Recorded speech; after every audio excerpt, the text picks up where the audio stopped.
en muffins tonight.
Morning.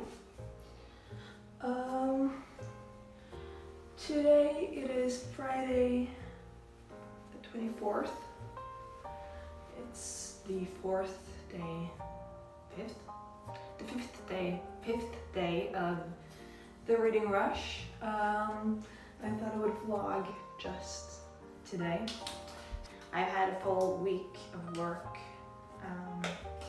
so I've been working every day, but I have been reading, you know, a little bit around, just brightening up that face, you know. So I have actually finished 2 books, which is quite good for me. So I'm quite happy about that, and I'm planning on finishing 2 more. Right now I am currently reading The Haunting of Hill House, which is for the challenge reading title starts with the, on page 40, I think. And it's, you know, it's creepy. I think Shirley Jackson is a very good author. I think she writes very well. I've read some of her short stories, which are very blushy. I read some of her short stories, and I really like her lyrical writing, and she balances it out quite well, like the creepiness and the lyricalness of it. So yeah, I'm very happy. I think today is a beautiful day. We don't have a lot of very good summer days. You know, that's sad, but what happens? So today is actually one of the nicest we've had so far in July, and I thought I could show you or talk about the books I've read more in depth, and also what I'm planning on reading in the next 3 days, and also maybe take you through like my reading journal, not my whole reading journal, but how I sort of track read-a-thons and stuff.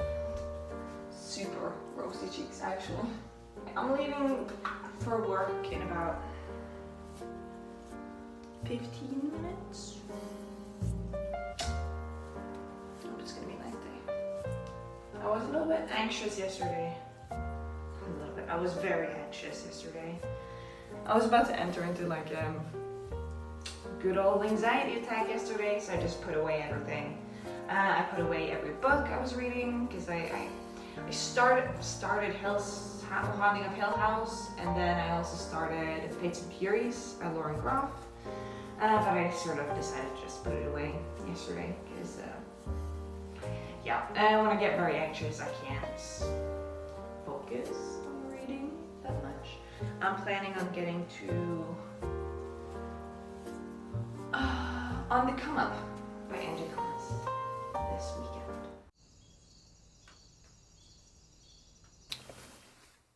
Filming on my camera now, so the quality is probably a lot better.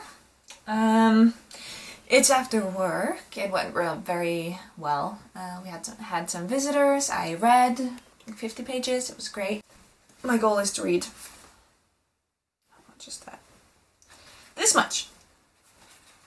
much tonight. So on Monday, I actually managed to finish my first book, which was A Walk to Remember by Nicholas Sparks. This is very short, as you can see. The challenge for this one was to read a book from a movie that you've already watched. which is this. A Walk to Remember, the movie, is, well, I think probably it's my favorite, like, teen romance movie. It's the movie that has stood with me through the test of time. So I read it, and I have some thoughts. This is incredibly boring. It's just nothing. Like, Landon, the main character, he is nothing. He has nothing. The thing about the movie that makes it so great, and I don't even know if it is great, it just feels great, because I have all these great memories surrounding it, but I think, like, the movie is a classic Romeo and Juliet story. It's two people from different parts of society with different kind of outlook on life, and against all odds, they come together and learn from each other, and it's this whole, like, growing together, especially for Landon, because he starts out in the movie being this, very bad guy. He's a bully, and there's, like, this whole segment at the start of the book where he almost kills a guy, just because it's funny, and you see this, like, really malicious, dark side of him, and you're like, ooh, disgusting, don't wanna deal with him. And, he's repeatedly, like, embarrassed of being seen with Jamie, the other main character, you know, the people who fall in love, and he's, like, embarrassed to be seen with her because she's so Christian and so, like, goody girl, and, you know, it's embarrassing for him and his image, and he's so, you know, he thinks so much of his image and his legacy at this school, and it's, like, this whole thing, and it's, like, slowly but surely finds himself caring very deeply, more deeply than he has with any person. He cares deeply about this girl, and in this book he is nothing. He is nothing. He has none of this, like, bad boy side. He's not appealing at all. He's just, like, a nice guy, and he's normal guy, and I guess, like, it's supposed, like, the whole story, at least in the book, it's supposed to be like this, oh, he's a normal guy. He's a normal guy. And then this girl comes into his life and changes him forever. And he was just living a normal life. But that's why the movie is so interesting, because he wasn't living a normal life before. So it's not like a manic pixie dream girl kind of thing. It's not like a girl next door kind of thing. It's just two people who learn from each other. The movie has depth. That's what I'm trying to say with this very long, confusing, honestly, explanation. It has depth and it has layers compared to the book, which does not. In the book, all the characters are just, like, what, stereotypes of themselves. There is no, like, bonding over anything. There's no world building. There is nothing.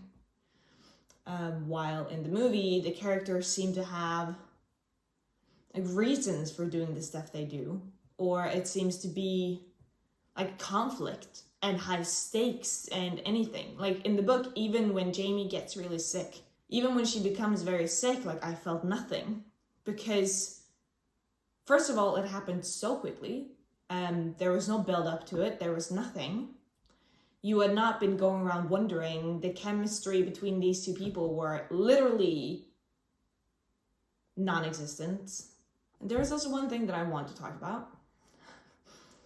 And it's the fact that this is set in the 50s in South Carolina, or North Carolina, somewhere.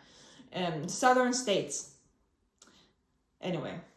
And it's set in the 50s, and you're talking about, well, Nicholas Sparks is talking about this Southern hospitality, when that is very clearly only applied to white people.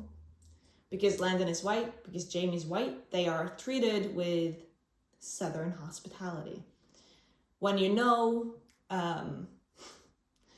probably like a mile from there, a black person is, first of all, getting fucking beat up on open streets, getting racially profiled, getting murdered or lynched, or having their children taken away from them. Because Southern states in the 50s were very, very racist, just like they are now. Don't get it twisted. And that made me just very uncomfortable. Just not even acknowledging that that's the fact. It always makes me really uncomfortable reading about stuff from the southern states when they're not talking about the fact that the KKK is out and running through the streets like it's a fun afternoon activity. Anyway, thoroughly disappointed. Hated it.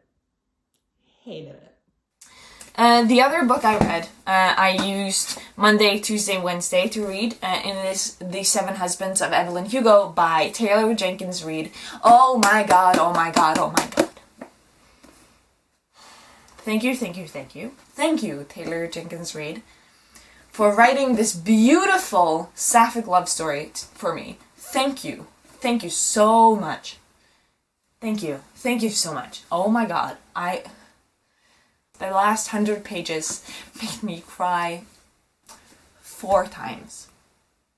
Bawling. Like, because, oh my god, it's so riveting. I can't even, like, talking about it makes me so it's exactly what I want. This is exactly what I want. Well, I mean, technically it's actually not, because, you know, we don't like toxic people or miscommunication or, sexual exploitation, I guess. But, I don't know, man, this book was so good. I am putting it out there. I'm putting it out there. Go read Seven Husbands of Evelyn Hugo if you want a sapphic love story. Oh my fucking god. Can I just say the word sapphic is so ephemeral. The word sapphic, it feels like a fairy tale. It feels like magical. It feels magical. So, what I am hoping to read the next 3 days are, it's On the Come Up by Angie Thomas. It's the challenge to read the first book you touch.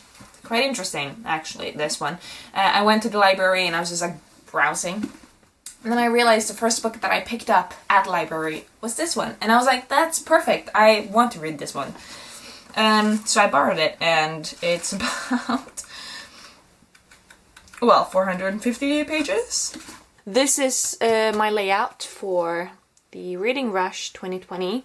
So I've written down the challenges here. All of them just did a little bit of a drawing thing. This is the thing that I've been doing for read-a-thons lately. So I have, of course, the challenges of each book here, and every square is 50 pages.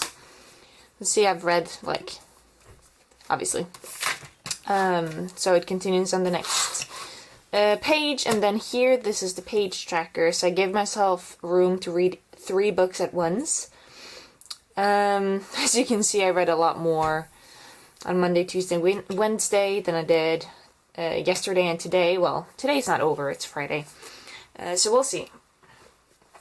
We have all of them here, nicely lined up, and then we have 40 pages, 80 pages, 120 pages, so it's 40 pages each.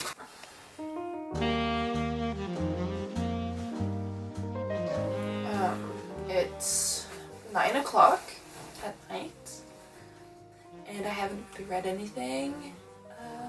I haven't really even picked up the book from the ground.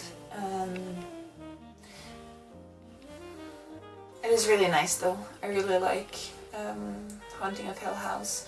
I have to say though, for anyone who's read this book, I'm putting a little bit of a question mark out there on the sexuality of Theodora. That's one of the characters' name. And also Eleanor, both of them. I'm getting some major lesbian vibes. Is that canon? I'm getting some major flirting in here, and I'm pretty sure Theodora is a lesbian, or at least has interest in women. It's this whole she touches Eleanor all the time, especially reaches out and touches her cheek, or holds her hand, and she talks about living with a partner, and is always mention of her friend. When others, wives and girlfriends and stuff are being mentioned, then it's always Theodora's friend. I'm her friend.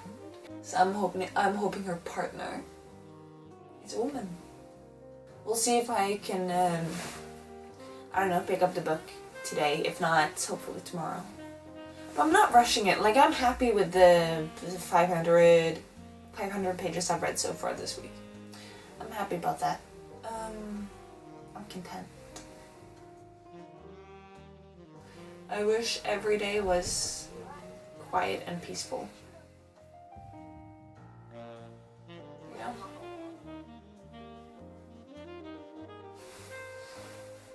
My point was, starting this right now, is that I am now aware that Raylene and Ariel, the people running this read-a-thon, have come up with a tag called Racing to Read.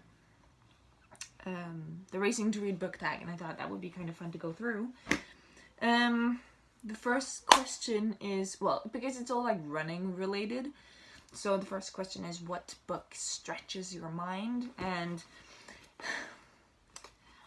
well, Big Magic, it's called, by Elizabeth Gilbert. I read this last summer, actually, in like one go. And it's all about making art and being scared and not letting the fear of, I don't know, the things you're afraid of, not being good enough, not reaching, not finishing, not, you know, whatever, control what you make and what you don't make. And also the whole thing of like feeling creative and what does that mean, and what is creative impulses, and how can you channel creativity even when you don't feel creative? How can you stay persistent with your work even if, you know, all of that. And I read it and I thought it was fucking incredible. Like, just fucking incredible. I think if you're a creative person, if you do anything inside of any kind of, you know, just out there, anything, I think it's definitely worth a shot. The next question is, what book did I start but never finished? And it's actually a recent one, which is Emma by Jane Austen. And I'm not saying I'm never gonna finish it. I'm not. I am this much through. It's basically, Emma is a kind of book where you realize what's gonna happen and who Emma is the first page. Basically the first 20 words in, you're like, so this is gonna be the thing that we're gonna talk about for the rest of the book, right? And it's huge. Like, it's fucking 600 pages it's 500 pages of Emma just walking in circles. So I was just a little bit tired and I was like, this is taking so long and it's dragging out and I'm feeling a slump coming, so I'm just gonna put it to the side right now. So warm up, start line, sprint, which is a book you read really quickly, which is for me gonna be Dark Places by Gillian Flynn. I read this.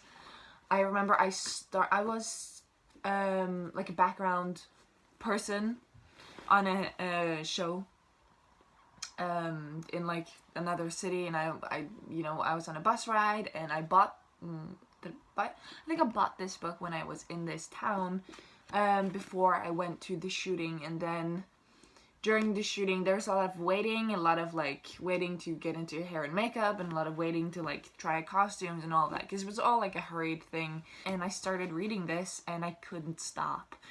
This is a good 400 pages and I finished it in like that night, and I couldn't sleep because I had to figure out what it was. I have forgotten to tell you what this is about. It's well, a thriller crime novel about Lebedet. She's the only surviving member of her family, because when she was 17-year-old, and someone broke into her house and murdered her whole family, and then it's all like, oh, it was her brother, so he's in prison, just trying to find the truth. I think Gillian Flynn is a fantastic author. She writes incredibly interesting female characters. I think I've mentioned this before. I love her. If you like crime, you should definitely read Gillian Flynn. So the marathon is for what's your favorite long book, and I have so many. For example, I love the Aragon series because it's not a trilogy, but I don't have them here, so I'm gonna say Game of Thrones. I've only read the first one, but it was a treat. I didn't give it 5 stars, I think, just because at points it was kind of slow, but I remember every single time I sat down to read it and I read like more than 20 pages, I was like, And it was like watching a movie. It was incredible. It was so good. And, you know, it was a perfect, like, wintry read. I would like make a really nice cup of tea before I went to bed, and it would be like my treat for the day. And I was, oh my god, it was so good. And I have all of them up on my shelves, so I'm planning on getting to that one very soon. Next question is The Finish Line, a book that I was proud to finish. And for this one, I've chosen Stephen King's The Shining. And the only reason I'm saying this is because this was a book that I put down and picked up again and put down and picked up again. And I first finished it like a year after I first started reading it. But when I first finished it, I was like, oh my god, it is fucking incredible. And I love this kind of edition, the small, like, paperback, mass paperback editions, especially of Stephen King's. This is the only Stephen King book that I've actually adored. The other Stephen King books, Carrie was absolutely okay. Everything else has been trash. Like, this is just big enough to fit in your pocket. So I am actually planning on doing a read-along, maybe a 24-hour even, of this one to see if I can actually read it all in one sitting. Next question is hurdles. What book have I had some ups and downs with? And for this, I have some thoughts, my dudes. And it's, well, Harry Potter. I think I'm gonna have to stop mentioning this series forever. Correction. I'm gonna stop talking about this series without mentioning the hurtful comments from the author. So I'm still gonna talk about Harry Potter, but I'm not gonna not mention little transphobic J.K. Rowling. Everyone knows what Harry Potter is. Everyone knows where that is, where we're going, where we are. It was the first, like, series I got into. It was the first fandom I was introduced to. It was the first comfort read that I continue to go back to. Even now, I continue to go back to Harry Potter. The author of Harry Potter has completely ruined the series for me now. I do not believe... Well, okay. So everyone knows the background. If you don't know the background, just search, you know, J.K. Rowling TERF. She's a TERF. She's a TERF. She doesn't believe that trans people exist. And she believes that everybody who tells her she's a transphobe or tells her that her actions and words are really offensive, she basically just dismisses everything as women-hating or, you know, misogynistic. Because, of course, if I tell you you're a transphobe when you're a transphobe, of course I hate women. No, honey, you hate women. And I think the whole thing of her, like, having this series coming out now, or this book, I don't know, coming out now, I know she knows exactly what she's doing, and me mentioning this is just giving her exactly what she wants. And I fucking hate being manipulated like that, but, you know, we're all... I don't believe in this thing of separating the art from the artist. I don't believe that's a thing. Art is so personally created from your own perspective and your own heart and your own head. And even though she hasn't, well, at least I haven't read any of Harry Potter since her turfiness have been very out there in my face. So I can't say for sure, but last time I read Harry Potter, I didn't notice any turfing biases things, but I don't see the patterns because I'm a cis person. I don't see the patterns because I'm not aware of the microaggressions the way other people may be. What I'm saying is that even though she doesn't even mean to or want to, her own biases of how she sees the world will translate into her work of art, right? Fuck that shit. Well, the next one is The Gold Medal, the best book I've read during a read-a-thon. I did a read-a-thon earlier this year. I did the Owls read-a-thon. I read, you know, The Hate You Give, which is fucking incredible. I read Turtles All the Way Down, which is fucking incredible. I do think I've already mentioned that. It's gonna be this one. Great. So, the last question in this is the Participation Ribbon, which is an underrated book that you wish got more attention. And I don't have it in a physical copy here, but it is Ways of Seeing by John Berger. This is a non-fiction book. It's very short and it's incredible. It's about art. It's about nudes. In this book, he's talking about the way we view women and how like portraits of women have changed throughout society.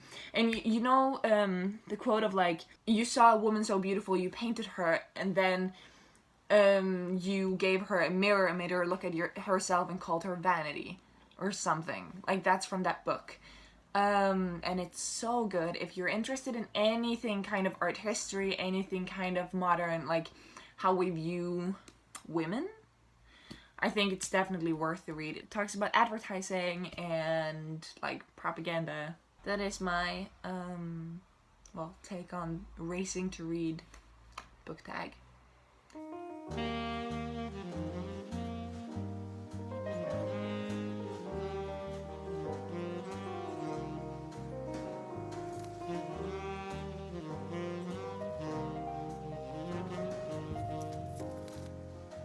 The fact that you describe like a library as a most suitable spot, certainly more suitable for suicides, I would think, than for books. So this is where we are in the story, huh?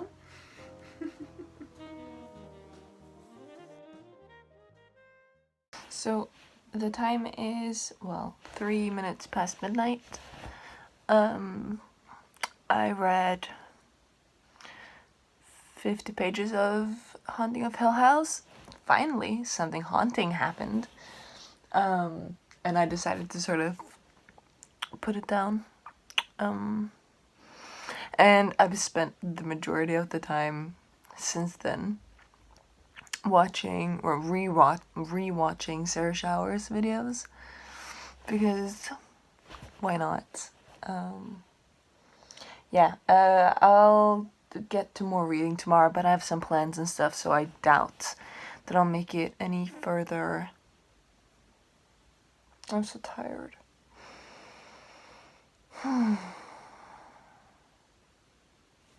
No, well, time for sleep.